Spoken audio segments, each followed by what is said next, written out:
What's going on, you guys? Jay here and welcome back to the channel. So I'm sorry about the week-long break. I've been very under the weather. As you can hear from the tone of my voice, I'm still not 100% at this point, but we're going to be getting back into the swing of things.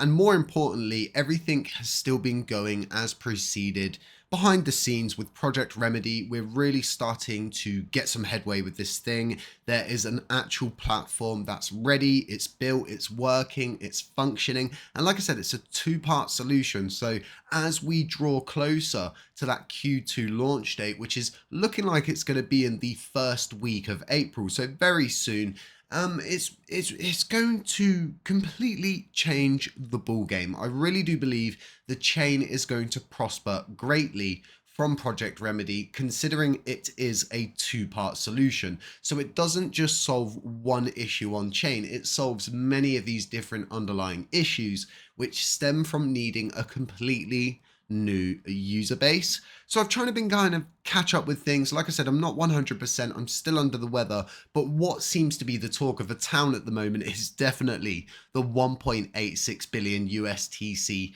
being burned through a chain upgrade. And like I'd been explaining to a lot of people in my previous videos, this isn't just a simple chain upgrade. In fact, there's a lot of boxes that you're going to need to tick when it comes down to burning that 1.86 billion that's held in LFG. We're seeing a lot of up and down, left and right. There's differing views. There's people who are saying we could possibly poke the bear that is the SEC and they could get in an uproar.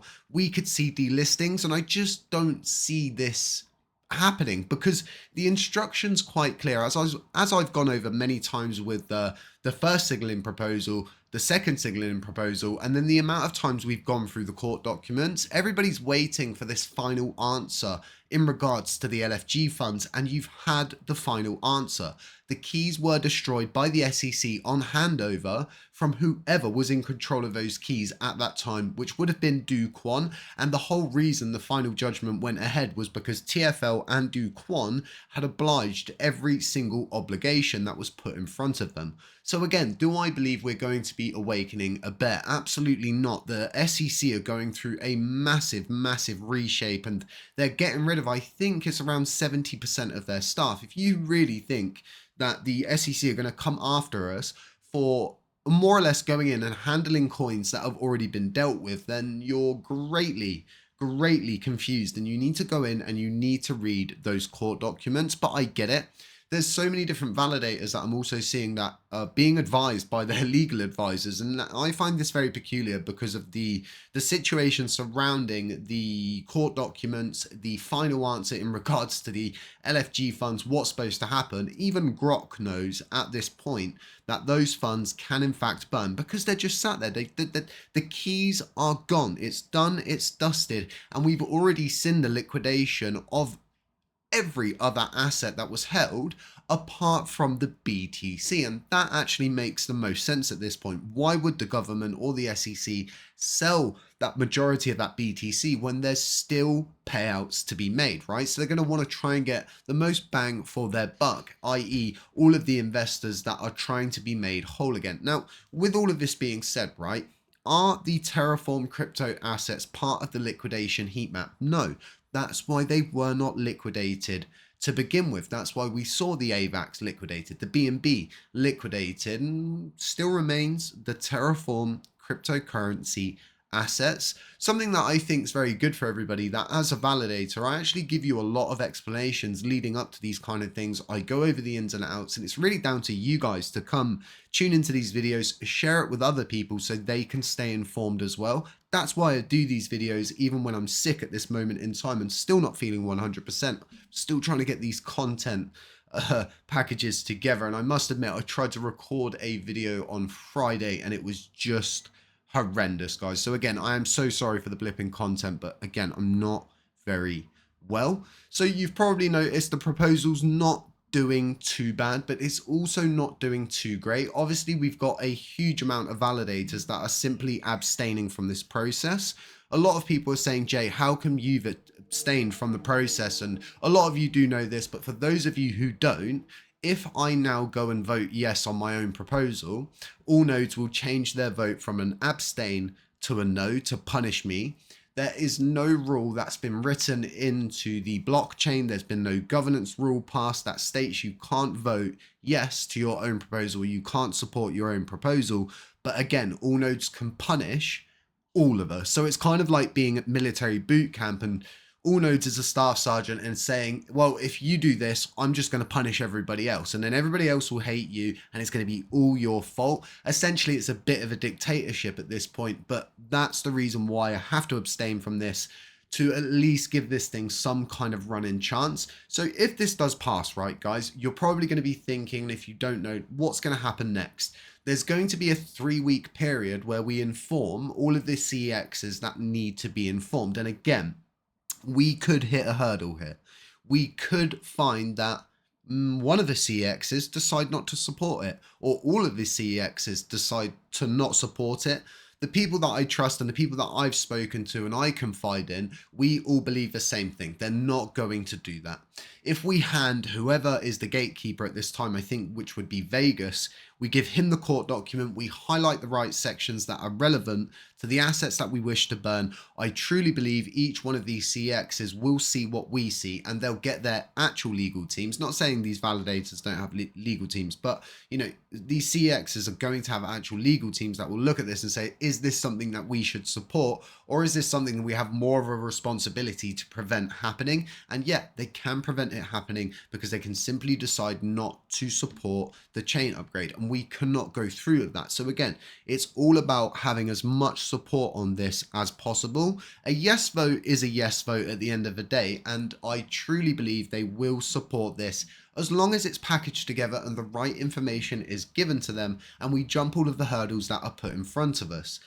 Does this mean 100% these funds are going to burn and it's a 100%? No, of course there's a chance that anything could go wrong. As just like with Murphy's Law, what can go wrong will go wrong, but I'm just trying to baby step this. I'm trying to take this as slow as possible, not get caught up in the politics of people saying what this will do or what this won't do, or burning these funds won't do anything. I'm just not getting involved in it. And I've said this to people many times before. I'm a proof in the pudding guy. USTC has been doing absolutely terrible for a considerable amount of time, and leading up to this signaling proposal going up the first time, which was a considerable amount of time prior to the one that's up now being that final signal proposal, there wasn't much price action. Okay, we've just seen 160, I think it's around 160% move on USTC. That's significant during a time where we've been burning assets. That's almost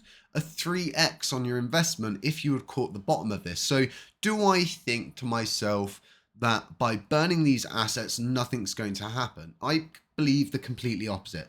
We've seen what happened with SHIB. It's just going to take time for the burn effect to really kick in, for the squeeze to happen on all of these different CXs. And again, right, there's got to be some kind of driving use utility case, as small as it may be. And if there's not the use utility case there's got to be some kind of volatility, some trade action that makes the person want to swap in and then swap back out of USTC to make a little bit of profit. And as everybody tries to make a little bit of profit, we see higher highs and higher lows. So again, do I think that all of this build up and all of the positivity around USTC and the burning previously with the shuttle bridge, the mirror, the anchor, yeah, I do think it's all having a positive effect. And I really do think that being bearish is pretty gay at this point, and my honest opinion is I would rather be bullish all of the time than a bearish little, but that's just my opinion.